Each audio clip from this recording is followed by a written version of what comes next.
Eh bien, merci. Déjà, bonjour à tous. Merci aux nouveaux invités. Je vois quelques personnes qui n'étaient pas là avant et que je suis ravi de voir aujourd'hui.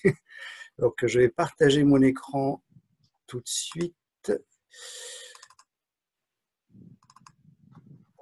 Voilà. Et moi, j'ai un sujet business donc, à traiter avec vous. Est-ce que ça marche? Ça devrait. Voilà. C'est parfait. Super. Alors, aujourd'hui, on va parler de comment préparer la reprise.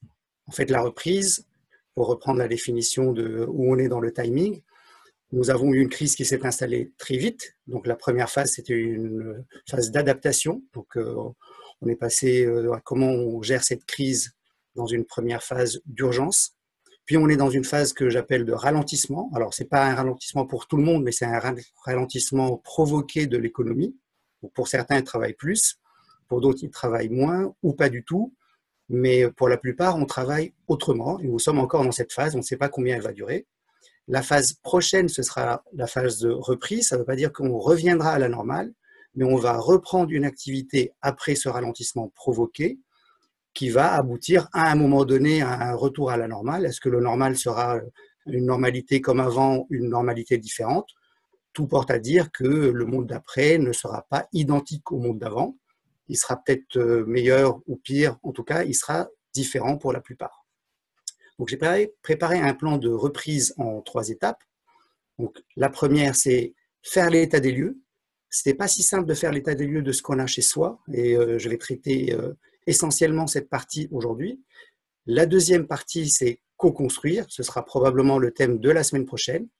Et puis le troisième, c'est réorganiser les choses, parce qu'en permanence, vous allez voir, il y a des choses qui vont bouger. Donc, pour aujourd'hui, on va parler de comment faire l'inventaire, l'état des lieux de ce qu'on a. Alors, pour ça, je vais bien utiliser le principe de l'effectuation que beaucoup d'entre vous connaissent. L'effectuation, pour être précis, ce n'est pas une méthode, mais c'est juste une façon de penser, une façon d'être. C'est un peu la prose de Monsieur Jourdain pour les entrepreneurs. Et donc, ce modèle a 5 principes que j'ai adaptés pour vous. Donc, le premier, c'est faire avec ce qu'on a sous la main, donc les ressources disponibles. 2, raisonner en perte acceptable plutôt que ce qu'on fait habituellement en espérance de gain. En gros, la question à se poser, c'est qu'est-ce que je perds à faire ci ou à tenter ça? Essayer quelque chose. 3, c'est engager les gens autour de vous pour enclencher un processus participatif. C'est ensemble qu'on va faire des choses plutôt que le faire unilatéralement dans son coin et essayer de convaincre ou de le vendre ou de vendre un produit fini aux autres. En fait, on est dans la coproduction ou le co-développement d'une solution nouvelle ou d'un nouveau modèle même pour le business. Et puis surtout, cette capacité de pivoter, de se redresser. La métaphore vient d'un proverbe anglo-saxon qui dit si la vie vous envoie des citrons, faites de la limonade. Donc, tirez un bon parti des mauvaises surprises. Et ça, les entrepreneurs ont démontré qu'ils sont super forts à le faire. Et puis, créer un contexte favorable, c'est-à-dire faire un reframing, retrouver les composants, les conditions, les circonstances qui vont faire que ce que vous avez, les gens avec qui vous êtes, vont être au mieux adaptés à l'environnement que vous allez vous faire vous-même. Ce n'est pas forcément la planète ou la Terre entière, mais du coup être plus ou moins en contrôle pour guider les choses de façon à ce que vous vous retrouviez dans un contexte qui vous est favorable. Alors, pour donner un exemple, différence entre les deux méthodes qu'on appelle causale pour la méthode prédictive.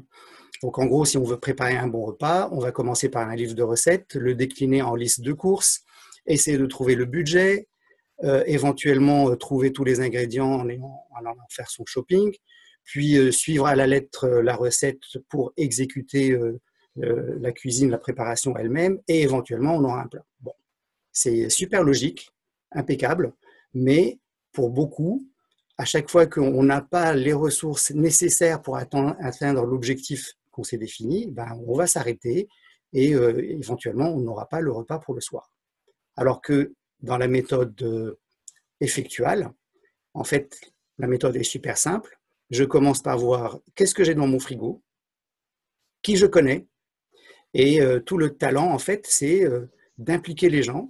On va inviter des personnes qui vont s'engager, co-cuisiner. Ça fait partie du fun, en fait, de préparer ensemble. Et puis, on est certain d'avoir un bon repas.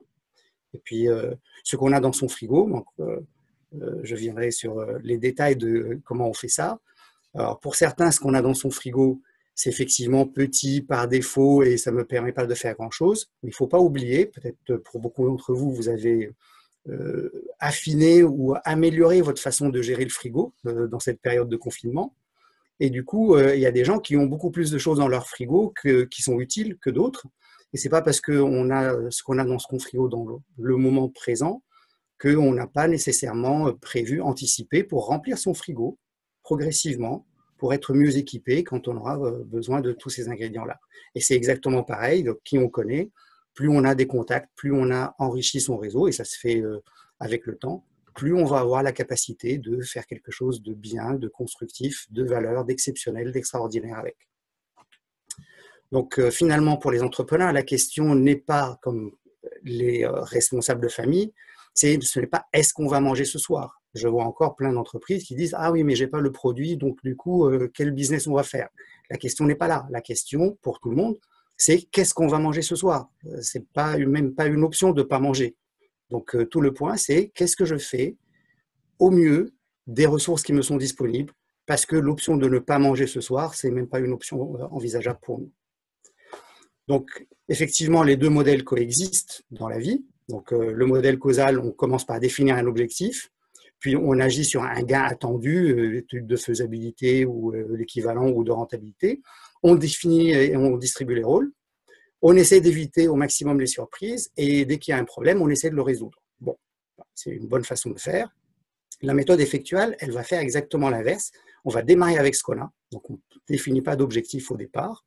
On agit en fonction de la perte acceptable, donc perte en ressources, utilisation des ressources et de son temps aussi.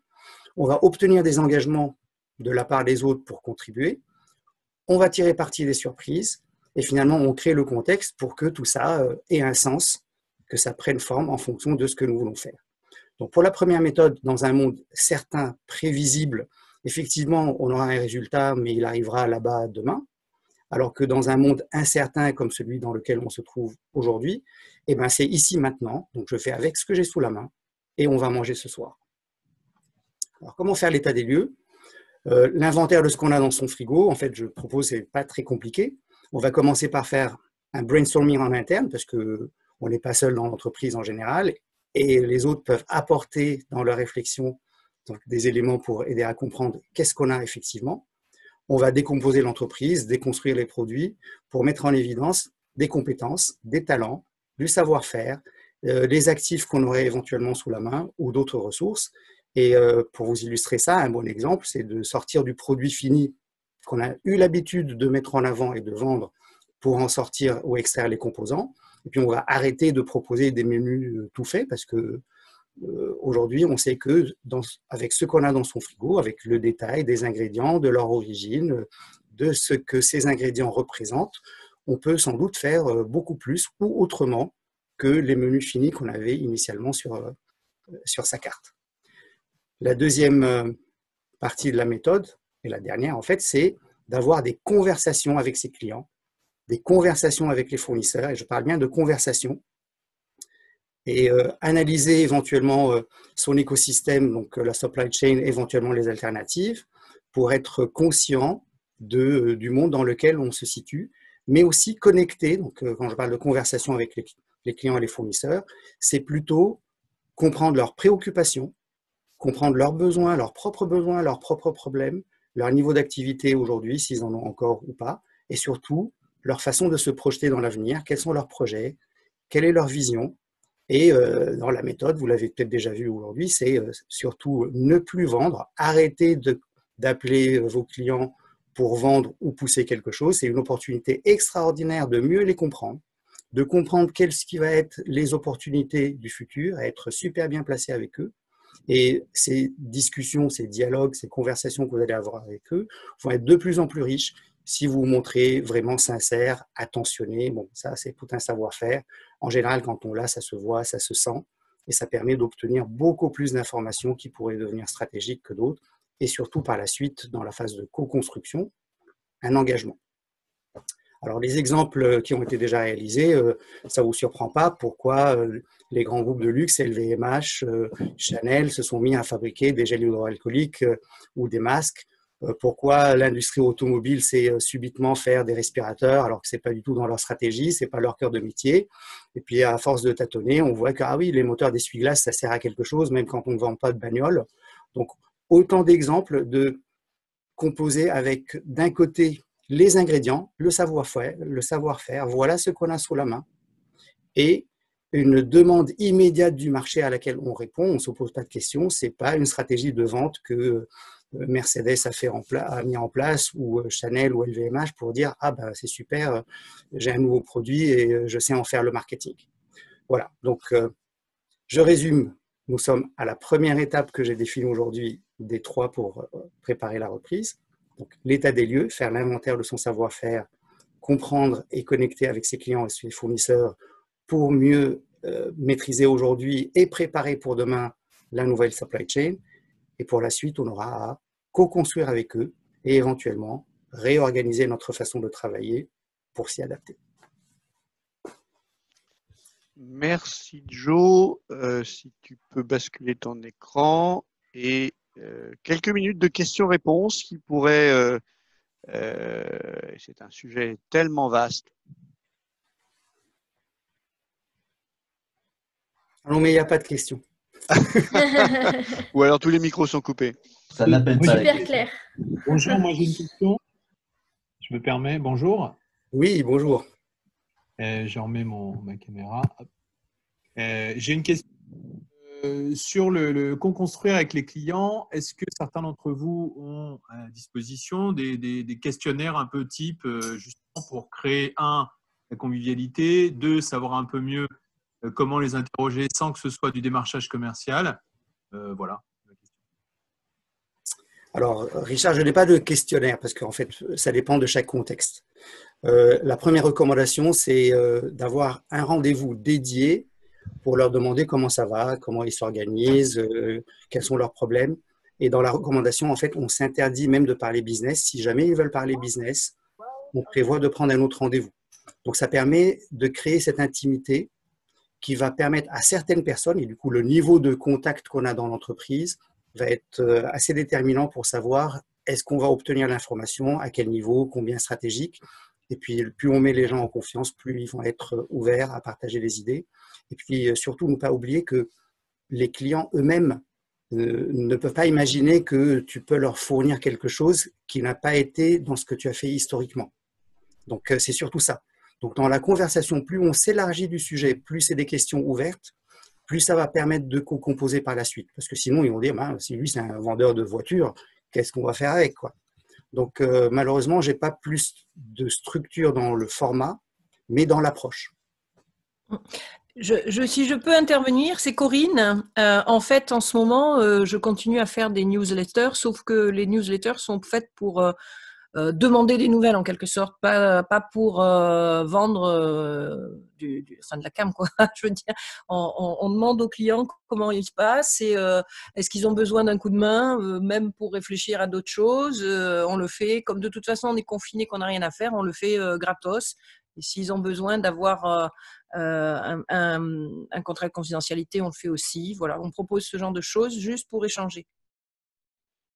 Merci Corinne. Merci Corinne, et ça fait plaisir de te voir aussi. Je l'avais pris pour moi. Hein. Oui, un petit retour d'expérience. Pour toi, le bienvenu. Ça va bien. Oui, un petit retour d'expérience aussi. Nous, on a fait un peu comme Melsion, c'est-à-dire qu'on a mis en place des webinars gratuits pour tous nos clients, ce qui est un espace à la fois pour leur donner des formations, des bonnes pratiques, comment s'adapter dans la situation actuelle. Nous, on fait des logiciels pour les mairies et les bibliothèques, et aussi un espace pour qu'ils puissent échanger entre eux.